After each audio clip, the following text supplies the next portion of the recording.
कुछ भी नहीं मिल रहा।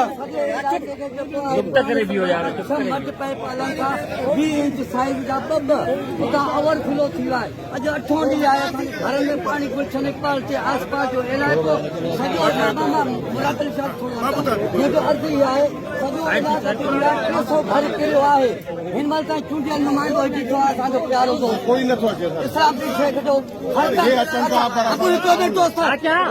ये किथो पुछा करे लड़ी रहा है कुछ नेपाल तो रण को छो साईं असां कहना आहियूं तव्हांजा साईं जन को नहीं जान इने से पी के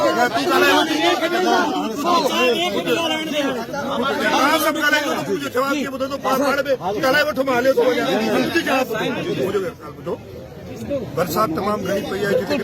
तव्हांजे तकलीफ़ जो एहसास आहे इन करे मां पाण आयो आहियां हिते मूंखे बिलावल भुट्टे जरदारी साहब मोकिलियो आहे मां पाण वेंदो तव्हांखे ॾिसी लड़ियुसि कोन मां पाण तव्हांजे विच में ॿुधो आहियां जे तव्हांजी ॻाल्हि ॿुधा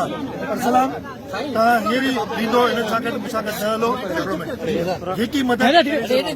डिप्टी कमिश्नर खे तव्हां सां मोकिलियां थो अरसलानी डिप्टी कमिश्नर तव्हां सां गॾु था वञनि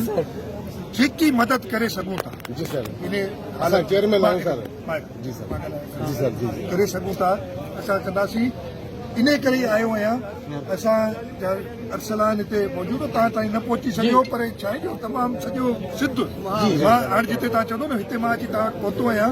कई जॻहनि ते मां न पहुची सघंदुसि जी सर पर उते ॿिया नुमाइंदा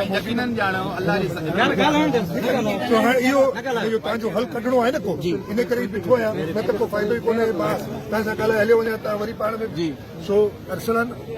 तव्हां आप भी जाएं डी सी का डिप्टी कमिश्नर सर के जो न पर तो लगे यकीन कयो समझ न मंदन बाबा तमा वडा बाबा वसाया सच्चा होना यकीन कयो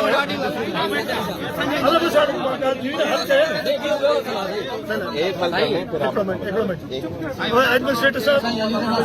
जो डीसी बचे तो आप मेरे साथ नहीं चलें आप इनके साथ जाएं